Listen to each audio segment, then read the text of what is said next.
मेरी आवाज आ रही है ना? Hello everyone, welcome to rediscover UGC NET. और मैं हूं आपकी एजुकेटर रचना अग्रवाल। और आज आप हमारे सामने जिस यूजीसी नेट अचीवर को देख रहे हैं वो है अनूप त्रिपाठी। और इनका अपना सब्जेक्ट इकोनॉमिक्स है। और ये आज का जो मैंने सेशन रखा है वो स्पेशली मैंने पेपर वन को फोकस में रखा है। क्योंकि ये एस्पिरेंट जो है, या एस्पिरेंट नहीं बोलूंगी, एस्पिरेंट थे, अब अचीवर है। अनूप जो है वो पेपर वन में 42 क्वेश्चन सही किया है इन्होंने। Like it's a too much. लोग बोलते हैं 30, मैं तो बच्चों को टारगेट देती हूँ कि 35 क्वेश्चंस भी अगर आपके सही हो जाते हैं तो एग्जाम आपने क्रैक कर लिया। लेकिन इनका तो 42 क्वेश्चन सही हुआ है। तो मैं बस अनूप को इसलिए आप लोगों के सामने लाई हूं ताकि आपको वो आराम से पूरे 10 यूनिट कैसे तैयार करना है वो अच्छे से बताएंगे। और मैं एक एजुकेटर चाहे कितना भी बोले, पर बच्चों को क्या लगता है कि चलो एजुकेटर बोल रहा है, लेकिन खुद अगर वो अपने ही, बोलते हैं ना, अपनी बिरादरी के लोग यानी अपने स्टूडेंट, अपने ही साथ वालों से जब सुनते हैं ना, तो वो ज्यादा भरोसा करते हैं कि हाँ यार ऐसा करेंगे तो हो जाएगा। तो इसलिए अनूप, मैं तुमको इस इंटरव्यू में तुम्हारा मतलब मैं स्वागत करूंगी। और मैं रिक्वेस्ट करूंगी कि आज थैंक यू एक मैम। छोटे से सेशन में ना बच्चों को बहुत इजी तरीके से, क्योंकि तुम बहुत स्मार्टली अपने थॉट्स को प्रेजेंट भी करते हो, तो उस तरह से जो है ना, बस गाइडेंस दे दो। तो पहले मैं आप बोलूंगी कि आप इंट्रोड्यूस करिए अपने आप को। आप सभी को हेलो। मेरा नाम अनूप त्रिपाठी है। मैंने अपना मास्टर्स इकोनॉमिक्स से किया था। एंड मास्टर्स के बाद मास्टर्स बचपन से ही, मतलब जब क्लास सेवेंथ एट में था तब से मन था कि असिस्टेंट प्रोफेसर बनना है, पढ़ाना है बेसिकली। तब छोटा तो इतना नहीं पता था कि प्रोफेसर नाम की चीज भी होती है। तो ये पता था स्कूल्स होते हैं, स्कूल्स के बाद कॉलेजेस होते हैं, तो प्रोफेसर होता है। फिर मैंने देखा प्रोफेसर बनते कैसे हैं। तो पहले उस टाइम पे तो पीएचडी ही करना होता था, ये नेट उस वक्त उतना नहीं प्रेवलेंट था। फिर जैसे जैसे आगे कंपटीशन बढ़ा, नेट आया। तो फिर नेट का एग्जाम हुआ, देखा कि ऐसा होता है एग्जाम। फिर मैंने अपना नेट के लिए फिर मैंने कई जगह देखा कि कहाँ कहाँ से मुझे रिसोर्सेज मिल सकते हैं, गाइडेंस मिल सकती है। तो इकोनॉमिक्स तो मेरा बैकग्राउंड सब्जेक्ट था, तो उसमें तो मुझे आज तक कभी कोई प्रॉब्लम हुई नहीं, क्योंकि वो तो हमें मतलब मैं क्लास 11 से साइंस था, साइंस विद इकोनॉमिक्स। तो इकोनॉमिक्स मेरा वहां से चल रहा था। बट पेपर वन एक कोई सब्जेक्ट ही नहीं है। पेपर वन में 10 तरह के अलग अलग चीजें हैं, अलग अलग सब्जेक्ट्स एक में एक पेपर बना दिया है। ऐसा नहीं कि अगर मेरी इंग्लिश अच्छी है तो मैं पेपर वन निकाल लूँ, या मैं कह दूं मेरी मैथ्स अच्छी है तो मैं पेपर वन निकाल लूँ, या मैं कह दूं मेरा ईवीएस अच्छा है तो मैं पेपर वन निकाल लूँ। मुझे सारे डोमेन में थोड़ा थोड़ा सब कुछ जानना जरूरी था। तो वो कहीं मुझे मिल नहीं रहा था, समझ नहीं आ रहा था कि किस अप्रोच से मैं शुरू करूँ। तो ये मार्च का ही वक्त था जब मैं आपने रीडिस्कवर एजुकेशन अपना ऐप लॉन्च किया। एंड मैंने आपको पहली बार जब आपने इन्वायरमेंट का क्लास से पढ़ा रही थी, मेरे को कोई ऐसे कैसे पढ़ा सकता है, लाइक इतने अच्छे तरीके से। जो काफी लोग रस्टाफिकेशन वाले फिलोसफी पे बिलीव करते हैं। बट और तो मैम आपकी केमिस्ट्री, मैंने जब आपकी केमिस्ट्री देखी मैं उसने सोचा था मैम एजुकेशन से हैं तो इनकी केमिस्ट्री स्ट्रॉन्ग कैसे है। लाइक फिर लेकिन जब मैंने देखा आप इतने अच्छे से केमिस्ट्री भी पढ़ाया आपने, सारे टर्म्स, नाइट्रोजन ऑक्साइड्स, इनके कार्बन के ऑक्साइड्स, फिर मैंने आपका देखा कि आप क्या क्या किए हो, आपने कितने क्वालिफिकेशंस क्लियर किए हैं। आप पहले इंजीनियर भी हैं आप शायद से, आप उसमें मैंने का वो अबाउट मी में पढ़ा था। फिर आपने पढ़ाया भी है स्कूल्स में। फिर ऊपर से आप साइकोलॉजी में भी थोड़ा बहुत आपने, उसमें भी शायद मास्टर्स या उसके लिए भी आप थे। तो आप एक मतलब मल्टी टैलेंटेड तो मैम है ही। तो फिर मैंने पेपर वन के लिए फिर, क्योंकि पहले ही मैं बहुत ज्यादा ही डिस्ट्रैक्टेड था पेपर वन में, कि कुछ ही चीजें, मैं मैथ्स बैकग्राउंड से तो था तो मैथ्स तो हो ही जाती थी, बट अब टीचिंग एप्टीट्यूड अलग, ये अलग। तो फिर मैंने रीडिस्कवर एजुकेशन रचना मैम को ही चूज किया फिर। Thank you so much Anoop, ये तो तुम्हारा भरोसा है जो तुमने मुझ पे दिखाया था। लेकिन क्या है ना, जैसे बहुत सारे हैं एस्पिरेंट्स जो अपने बैच में भी हैं, बहुत सारे लोगों ने तो क्लियर किया, पर अभी भी कुछ हैं जो कुछ मार्क्स से रह गए। और उनका मेन जो वीकनेस था ना वो अनूप पेपर वन ही है। क्योंकि जैसा आपने कहा कि पेपर वन में ना 10 यूनिट एकदम अलग अलग है। Paper one is the key. हाँ, तो बस एक रिक्वेस्ट आपसे यही है कि मुझे बताइएगा कि अगर मान लीजिए जैसे रिसर्च एप्टीट्यूड यूनिट है, और जितने भी यूनिट है, higher education, PD, ICT, LR, ये एक एक करके यूनिट आप बताइएगा कि आप अपने हिसाब से लेते जाइए और कैसे कैसे तैयारी करनी है, क्या क्या करनी है। एक तो ये बात। दूसरा सवाल मेरा इसी में जुड़ा हुआ है कि क्या डेटा इंटरप्रिटेशन और मैथमेटिकल रीजनिंग को प्रैक्टिस करना चाहिए, या फिर उसको स्किप करके भी 8 यूनिट अगर कर ले बच्चा तो उसका जेआरएफ निकल जाएगा या एग्जाम क्रैक कर लेगा? ये दो क्वेश्चन आपसे है, बताइए। मैम पहले तो मेरे 42 क्वेश्चन सही हुए थे, तो उसका क्रेडिट तो आपको ही जाता है, क्योंकि आपने जो कंटेंट बनाया था, जो आपने स्लाइड्स बनाए थे, वो सारे ही बेनिफिशियल थे। लॉजिकल रीजनिंग हो, या टीचिंग एप्टीट्यूड हो, या रिसर्च एप्टीट्यूड हो। सो 42 क्वेश्चंस अगर सही हैं तो ऑफ कोर्स गलत भी तो है 50 में से थोड़े बहुत। तो मैं ये जरूर कहूंगा कि अ, पढ़ना आपको सारे ही यूनिट्स पढ़ेंगे, क्योंकि अब कंपटीशन बढ़ रहा है और यूजीसी नेट के बारे में अब सब लोग जान रहे हैं। पहले ऐसा सब्जेक्ट था कि यूजीसी नेट का पेपर तो ये कौन सा पेपर होता है। अब तो मतलब जो भी टीचिंग लाइन में अगर मास्टर्स कर रहा है उसको जाना है तो उसे पता है यूजीसी नेट नाम का एक पेपर होता है। भले ही चलो सीरियस ना हो, लोग भरते जरूर हैं।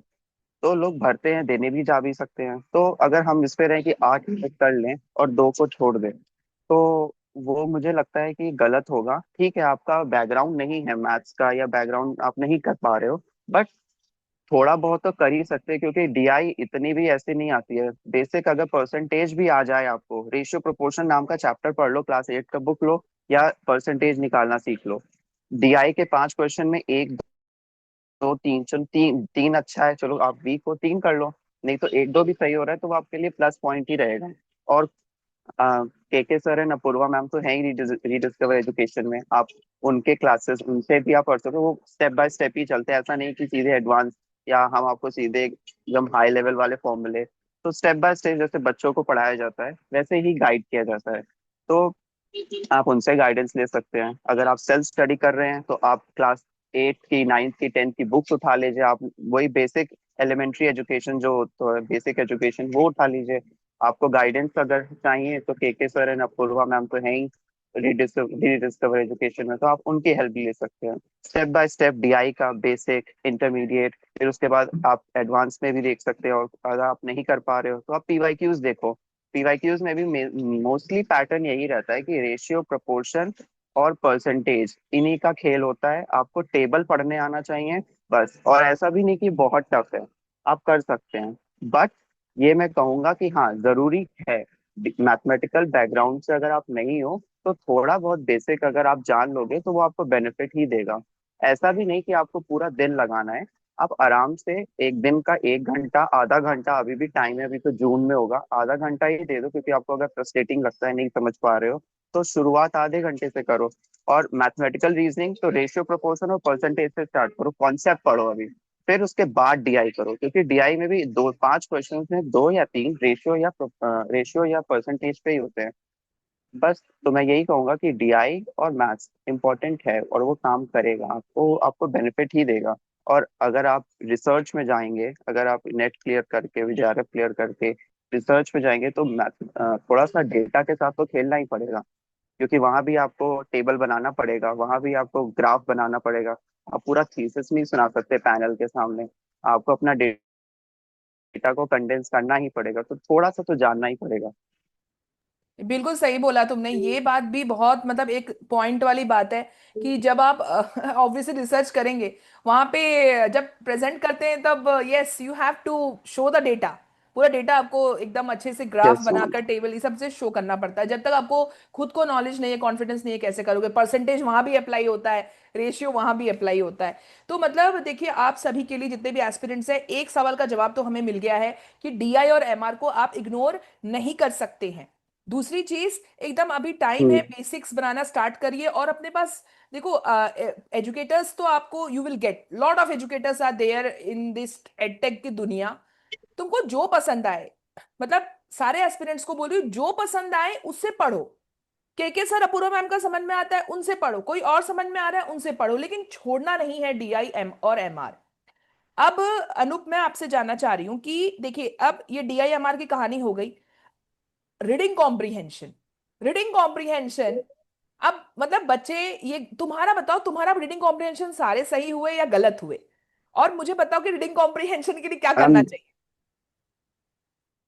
मैम मेरे रीडिंग कॉम्प्रिहेंशन में जब पहले प्रोविजनल लिस्ट आई, मतलब आंसर शीट आई थी, तो एक था क्वेश्चन जो गलत था, दिखा रहा था, लेकिन जब दोबारा आई तो उसको सही कर दिया। तो इस तरह से 5 सही हो गए। बट ये है कि आपको रीडिंग कॉम्प्रिहें मैं वैसे लाइक कहूंगा कि रीडिंग कॉम्प्रिहेंशन अगर आपको लगता है कि आपके इंग्लिश मीडियम से भी हो, अगर आप या हिंदी मीडियम से हो, तो वो आप चेंज तो कर ही सकते हैं लैंग्वेज। तो language is not a barrier, क्योंकि हम लोग क्वेश्चन पेपर में इंग्लिश हिंदी कर सकते हैं स्विच। तो मैं इंग्लिश से था, तो और मैं अच्छे स्कूल से भी था और कॉलेज में मेरा इंग्लिश ही मीडियम था। तो मुझे समझ में तो वैसे आता ही और मैं पढ़ लेता था। तो मैं यही कहूंगा, but of course exam level का कॉम्प्रिहेंशन अलग ही होता है। तो आपको क्या करना चाहिए कि आप हफ्ते में एक दिन या महीने में 3-4 बार या किसी दिन एक दिन उठाओ और पीवाईक्यू किसी एक मतलब जैसे अभी जब अब आपके पास जनवरी के क्वेश्चन पेपर भी आ गए, तो आप जनवरी के जितने भी कॉम्प्रिहेंशन है वो लगा लें, फिर अगले महीने वो कोई और मतलब जून पिछले साल का वो लगा लें। कॉम्प्रिहेंशन में इतना ही है कि आपको बहुत कोई एज अ सब्जेक्ट ट्रीट करना है। It's actually basically your skill कि आप कैसे आप किसी पैसेज को एनालाइज कर लेते हो, आप समझ पा रहे हो पैसेज क्या कहना चाहता है आपसे। और तो इस तरीके से ही मैंने खुद को मतलब अपने आप को सिर्फ पीवाईक्यू के बेसिस पे देखा कि मैं कितना कर पा रहा हूँ। गलत ऑफ कोर्स मेरे भी बहुत हुए, पहले बार दिया था मैंने तो मेरे तो 4 गलत हो गए थे 5 में से, जब मैं मतलब घर पे प्रैक्टिस कर रहा था। तो मुझे ये समझ में आया कि सिर्फ इंग्लिश आना या हिंदी आना जरूरी नहीं है, आपको समझना भी जरूरी है। पैसेज को समझो वो कहना क्या चाह रहा है, और फिर क्वेश्चंस क्या डिमांड कर रहा है। और क्वेश्चन में ऑप्शंस हो सकते हैं, ऑप्शंस तो चारों पैसेज से ही उठाए हैं। तो लेकिन आपको क्वेश्चन क्या पूछ रहा है ये समझो, पैसेज पढ़ो, पैसेज क्या बताना चाह रहा है वो देखो, और फिर दोनों को देखो कि क्या मतलब वही है प्लस मतलब मिसमैच क्या हो रहा है, एलिमिनेट करो ऑप्शंस को जो ये बिल्कुल नहीं हो सकता। फिर आप कॉम्प्रिहेंशन में भी आप अच्छा ही कर लोगे उसमें। आपको कोई इतना स्ट्रेस लेने वाली बात नहीं है, बहुत ही हल्का सा ही आपको एफर्ट देना है कि आपको बस कॉम्प्रिहेंशन लगाते रहना है। उसमें ऐसा नहीं है कि आपको कोई एक अलग से कोई कोर्स करना है या अलग से कोई आपको बुक उठानी है कॉम्प्रिहेंशन की। आप पीवाईक्यूज आपके लिए इनफ है, और बहुत क्वेश्चन है पीवाईक्यूज में, इतने अच्छा लाइक आप अनु, 2-3 साल के ही लगा लो। हाँ बिल्कुल सही। अनुप, एक चीज और था जो मुझे तुमसे ही पूछना था कि तुमको क्या लगता है कि स्क्रीन पे प्रैक्टिस करना बेनिफिशियल है या बुक से ही लगा देने से हो जाता है, या स्क्रीन पे प्रैक्टिस करना चाहिए? कुछ उसका असर होता है क्या, मतलब कुछ इफेक्ट पड़ता है? अ, अगर लाइक जो हैबिचुअल नहीं है इस स्क्रीन के इन्वायरमेंट में, उन्हें तो डेफिनेटली करना चाहिए स्क्रीन पे। क्योंकि उनसे उनकी हैबिट, क्योंकि कई बार होता है कि किसी का पैसेज बहुत बड़ा होता है, तो वो स्क्रॉल डाउन करने के टाइम पे वो लिंक छूट वो दिमाग में वो जो होता है ना वो छूट जाता है कि हमने ऊपर क्या पढ़ा था और फिर नीचे क्या है और फिर दूसरे में ऑप्शंस क्या है। तो वो बहुत ज्यादा इम्पैक्ट डालेगा कि आप फिर बोलोगे मैंने भी ये क्या अभी तो ये पढ़ा था, फिर ऊपर वापस तो आप scroll down up and down ही करते रह जाएंगे। तो आपको कॉम्प्रिहेंशन के लिए स्क्रीन पे ही देने की बहुत अच्छी प्रैक्टिस करनी पड़ेगी, स्क्रीन से ही आपको करनी पड़ेगी। और अगर आपका है आप कर लेते हो, आपको पता है आपने मॉक दिया है, आपने पहले भी किया और आपको लग रहा है कि मैं कर लूंगा, तो आप बुक से भी देख सकते हो, पीवाईक्यू की बुक्स आते हैं। लेकिन अगर आपको लगता है, आप ये फील करते हो कि आप स्क्रीन पे नहीं हो यूज टू, तो आपको डेफिनेटली स्क्रीन पे ही करना चाहिए। और अभी अभी अच्छा टाइम है, आप मॉक्स भी आप हफ्ते में एक दिन, अगर आपका सिलेबस कंप्लीट है तो मॉक्स, या नहीं भी है यूनिट वाइज कॉम्प्रिहेंशन तो दे ही सकते हैं। कॉम्प्रिहेंशन में तो कोई इशू नहीं है, उसके लिए कोई सिलेबस सच है नहीं। तो कॉम्प्रिहेंशन आप स्क्रीन पे दीजिए, क्योंकि ये स्क्रीन पे ही आप देंगे, आपका प्रैक्टिस आपका ही होगा और आपको एक कॉन्फिडेंस आएगा कि आप फोन से या लैपटॉप पे, आप बेस्ट तो लैपटॉप होगा क्योंकि वो इंटरफेस अच्छा वहीं प्रोवाइड होगा। बट अगर नहीं है तो आप फोन, अभी नहीं है आपके पास लैपटॉप तो फोन पे भी देखें, बल्कि फोन पे तो और छोटा स्क्रीन है, तो आपके लिए वहां पे और बेनिफिशियल है। इससे छोटे स्क्रीन पे हो जाएगा तो लैपटॉप पे भी हो ही जाएगा। वेरी करेक्ट, बहुत सही बात बोली है तुमने। चलो तुमसे ये चीज क्लैरिटी मिल गई।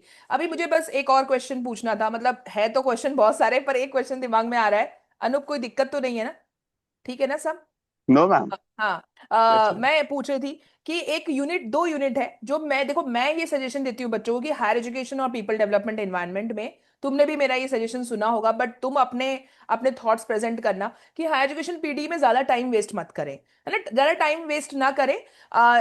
ये स्कोरिंग यूनिट नहीं होता है मेरे हिसाब से, क्योंकि मेरा जो एक्सपीरियंस है पढ़ाने का और स्टूडेंट का भी मेरा अपना एक्सपीरियंस है। तो मैं बोलती हूँ बच्चों को कि अपना teaching aptitude, ICT, LR, research aptitude, DR, DIMR और आरसी को स्ट्रॉन्ग कर लो। हायर एजुकेशन पीडी और कम्युनिकेशन बहुत ज्यादा बोलते हैं ना अनप्रडिक्टेबल यूनिट है, कहीं से भी कुछ भी पूछते हैं। तो तुम हायर एजुकेशन पीडी और कम्युनिकेशन, इन तीनों को, ये तीन यूनिट को कैसे मैनेज किया तुमने? ये छोड़ दिया बिल्कुल, या सही में कुछ पढ़ा या कुछ टारगेटेड स्टडी की? ये थोड़ा गाइडेंस दे दो। मैम मैंने पीडी और हायर एजुकेशन इनके मैंने पीवाईक्यूज देखे थे। सबसे पहले मैंने अपनी प्रिपरेशन शुरू करने से पहले पीवाईक्यू देखा, और मैंने एनटीए ने जो सिलेबस देखा वो सिलेबस तो था ही। मैंने पीवाईक्यू से अपना सिलेबस बनाया कि पीडी और हायर एजुकेशन में क्या पूछ रहे हैं, वो मेरा सिलेबस है। ये मैंने पीवाईक्यू से मतलब, मेरा मतलब कि जो पूछा गया वो लिखते गया मैं, कि इस वाले शिफ्ट में ये आया था, पूछा गया था, इस वाले शिफ्ट में ये टॉपिक लिखा। फिर मैंने अपना कंटेंट जो आपने प्रोवाइड किया वो देखा, जहां जहां वो उसके बारे में बहुत ज्यादा कोई टॉपिक, जैसे वाटर वेस्ट मैनेजमेंट है, या अर्थक्वेक पे आ जाए, या डिजास्टर मैनेजमेंट, उसके ऊपर उनके स्टेप्स, मिटिगेशन स्ट्रैटेजीज, ये सारे क्वेश्चंस बन रहे हैं, ये बहुत ज्यादा पूछे जा रहे हैं। तो मैंने इनके कंटेंट को उठाया और इनके कंटेंट पे बहुत ज्यादा थरो पढ़ लिया कि क्या क्या क्वेश्चंस पूछे गए हैं। ऑप्शंस भी बहुत इंपॉर्टेंट होते हैं कई बार, जो ऑप्शंस होते हैं वो क्या है, उससे भी क्या आप उससे भी आप अपना सिलेबस बनाया करें। क्योंकि अगर आज जो ऑप्शन है वो जरूरी नहीं है कि अगली बार भी ऑप्शन ही हो, वो ऑप्शन क्वेश्चन बन सकता है नेक्स्ट शिफ्ट में आगे वाले। तो ये भी इम्पोर्टेंट है, उससे भी मैंने पीडी और हायर एजुकेशन में यही किया। कमीशंस हैं जैसे हायर एजुकेशन में जितने थे, ये भी नहीं कि वहाँ किसी एक यूनिट में एक शिफ्ट में कोई अतरंगी क्वेश्चन आ गया तो मैं अपना पूरा एक दिन 2 दिन उसी अतरंगी क्वेश्चन पे लगा दूं। ठीक है, हमें मुझे 100%, मतलब मुझे 300 में से 300 नहीं चाहिए, मुझे पेपर क्लियर करना है। It's not a test about कि आपका अगर वही रैंक वाला नहीं है कि आपका नीट में एडमिशन होगा। ये नीट वाला पेपर नहीं है या आईआईटी जेई नहीं है, ये क्लियरेंस आपको क्लियर करना है। तो क्लियर करने के लिए आपको बहुत ज्यादा ही अच्छे से स्ट्रैटेजी बनानी होगी कि जो पूछा जा रहा है वो आपको पता होना चाहिए, और जो सिलेबस जो एनटीए ने अपने साइट पे लगाया है वो, उन दोनों को साथ में रख के ही करो और लिटरली हो जाएगा, इतने से ही हो जाएगा। हायर एजुकेशन और पीडी और कम्युनिकेशन में, जैसे कम्युनिकेशन में हम मैंने एक अटेम्प्ट पहले दिया था, तो उसमें वो मूवीज एंड ऑल ये सब आ गया था। तो मुझे पता था मूवीज आया तो मेरे से पूरा पेपर मूवीज पे नहीं आने वाला, मेरे पास एलआर भी है, मेरे पास हायर एजुकेशन भी है, मेरे पास एमआर है, डीआई है, टीचिंग एप्टीट्यूड है। तो मैं अपना 2 दिन जो मुझे याद ही नहीं हो रहा है, क्योंकि इतना मैं मूवी मूवी फ्रीक नहीं हूँ, मुझे इतना याद नहीं रहता, और फिर ऊपर से इनके ईयर भी याद करूँ, मेरे पास मेरा सेकंड पेपर भी है। तो मुझे पता था अगर एक या दो आएगा ठीक है, मैं ट्रेड ऑफ कर लूंगा। तो फिर मैं ट्रेड ऑफ, क्योंकि इकोनॉमिक्स में ट्रेड ऑफ होता है, तो मैंने ट्रेड ऑफ कर लिया कि अगर ये दो, अगर ऐसा कुछ अतरंगी आया, उसकी जगह मेरे पास एलआर है और मैथ्स के क्वेश्चंस हैं, डीआई है, मेरे डीआई के भी पांचों क्वेश्चन सही थे। तो मुझे ये पता था कि मुझे इसमें नहीं कुछ भी करना है, घपला नहीं करना है, सीधे अगर मुझे पता है कुछ भी वो तो होगा ही, आपको कंपटीशन है तो आपको वो तो करेंगे ही ना, काटना होता है बच्चों को वहां से। तो यही दो ऐसे ही क्वेश्चंस होते हैं, तो अगर मैं इसी पे ध्यान लगा लूंगा 2 नंबर, तो मेरा डीआई भी जाएगा, मेरा कॉम्प्रिहेंशन भी जाएगा, और फिर जो बाकी के क्वेश्चंस है वो भी जाएगा। तो इसका यही है कि आप पीवाईक्यूज देखिए, पीवाईक्यूज में क्या पूछा जा रहा है, उसके उसके टॉपिक्स को उठाइए हायर एजुकेशन और पीडी में, उनको रखिए, और एक बेसिक जो सिलेबस हमें एनटीए ने दिया है उसके बारे में पढ़ लीजिए 1-2 बार। और जो पीवाईक्यूज है 2-3 साल का, बस इतना काफी है। और ये भी है कि अगर 5 क्वेश्चंस आते हैं और अगर 3 सही होते हैं और दो नहीं, तो उसमें निराश होने वाली बात नहीं है, वो दो अतरंगी वो पूछेंगे ही, क्योंकि इतना बड़ा डोमेन है। अब इन्वायरमेंट ही इतना बड़ा है कि आप कहाँ तक पढ़ लोगे, और उसमें पीएचडी करने नहीं, 5 क्वेश्चंस आने हैं, तीन भी सही कर लिया तो ठीक है। तो आपके हायर एजुकेशन और पीडी और कम्युनिकेशन में यही, और कम्युनिकेशन में बहुत ही जनरल और बेसिक क्वेश्चंस भी पूछ लेते हैं कई बार कि what are the characteristics of a good listener. अब इसके लिए आपको थीसिस पढ़ने की क्या जरूरत है, इसमें आपको आपको तो खुद भी पता है, आप ऑप्शंस देख के भी एलिमिनेट कर सकते हैं। तो इतना वो नहीं करना है आपको, बस पीवाईक्यूज और पीवाईक्यूज और सिलेबस को ही उतना मद्देनजर रखना है। नहीं, वेरी गुड अनुप। तुम मतलब मुझे तुमसे बात करके समझ में आता है कि कितनी क्लैरिटी है तुमको कि प्रिपरेशन कैसे करनी चाहिए। और देखो, ये सब बातें कहते हैं ना, बोलना और करने में फर्क है। तुमने सिर्फ सुना ही नहीं है, फॉलो भी किया है। और देखो, इसका रिजल्ट सामने आया है। मतलब बढ़िया, इतना बढ़िया जो बोलते हैं ना, इतना कोई ले आए, अगर इतना स्कोर ले आए पेपर वन में, तो समझो कि हो गया, उसका तो सब पार हो जाएगा। अभी ना अनूप, फ्यूचर में क्या सोचा है तुमने? क्या करना है? पीएचडी ही करना है या एडमिशन ले लिया है? क्या है लाइक? मैम पीएचडी करना है इकोनॉमिक्स से, पीएचडी का ही तो सोचा है, पीएचडी ही अभी अभी करूंगा। अभी एडमिशन में जाओगे सेंट्रल यूनिवर्सिटी, स्टेट, या अच्छा हाँ, ये एक और सवाल है कि पीएचडी के लिए तुम क्या सोचते हो, लाइक सेंट्रल यूनिवर्सिटी जाना चाहिए या फिर स्टेट यूनिवर्सिटी, या फिर जिस यूनिवर्सिटी से आप मास्टर्स करते हैं उसी यूनिवर्सिटी में आपको बढ़ना चाहिए? ये जरा एक सजेशन दे दो लास्ट में बच्चों को कि क्या करना चाहिए वो पीएचडी में। मैम मुझे तो ये ऐसा फील होता है कि आपका जैसा जो सब्जेक्ट है उस पर डिपेंड करता है कि आपको यूनिवर्सिटी कैसा चूज करना चाहिए, ना कि स्टेट सेंटर या वो। ऑफ कोर्स डेफिनेटली वो आपका पर्सनल चॉइस भी हो सकता है। अगर आप जानते हो वहाँ पे लिंक्स हैं कि ये जो प्रोफेसर है आपने उनके बारे में पढ़ा है देखा है, तो आप वहाँ जा सकते हो। लेकिन मेरे लिए ये है कि आपका जो सब्जेक्ट है उस सब्जेक्ट का उस यूनिवर्सिटी में क्या मतलब स्टेटस है, कि वो इस यूनिवर्सिटी में क्या, ये जैसे मेरा इकोनॉमिक्स है, तो अब मेरे लिए डीएसई जैसे है, दिल्ली स्कूल ऑफ इकोनॉमिक्स, तो मुझे ये ज्यादा प्रेफरेबल होगा। मैं बीएचयू जाना प्रेफरेबल करूंगा, डीयू जाना प्रेफर करूंगा, क्योंकि इनमें इकोनॉमिक्स का बहुत ज्यादा बोलबाला है। तो ऑफ कोर्स तो मेरा ये, आप सब्जेक्ट वाइज अपना यूनिवर्सिटी चूज किया करिए, ना कि स्टेट और ये। ऑफ कोर्स क्योंकि देखिए गवर्नमेंट है तो ऑफ कोर्स आपके लिए प्लस पॉइंट तो है ही, आपको स्कॉलरशिप मिलेगी ही मिलेगी, आप जेआरएफ क्वालिफाइड हो।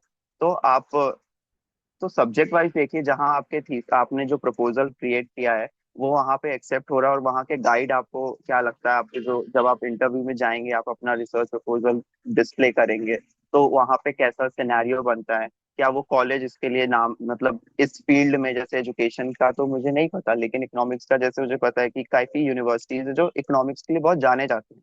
तो जैसे एजुकेशन के हैं तो आप उस पर रिसर्च करिए कि कितने गवर्नमेंट इंस्टीट्यूट्स हैं, स्टेट है, चाहे जो भी है। आप वो पता करिए कि आपका उस फील्ड में उन इंस्टीट्यूट्स में क्या क्या रैंकिंग आती है, कि इकोनॉमिक्स के लिए जाता है। कई बार ऐसे एडवर्टीजमेंट भी होते हैं जैसे एमबीए के लिए होते हैं कि एमबीए में ये रैंकिंग होती है, वैसे ही सब्जेक्ट वाइज भी डिपार्टमेंट होते हैं जहाँ पे लोग प्रेफर करते हैं कि यहाँ से करो।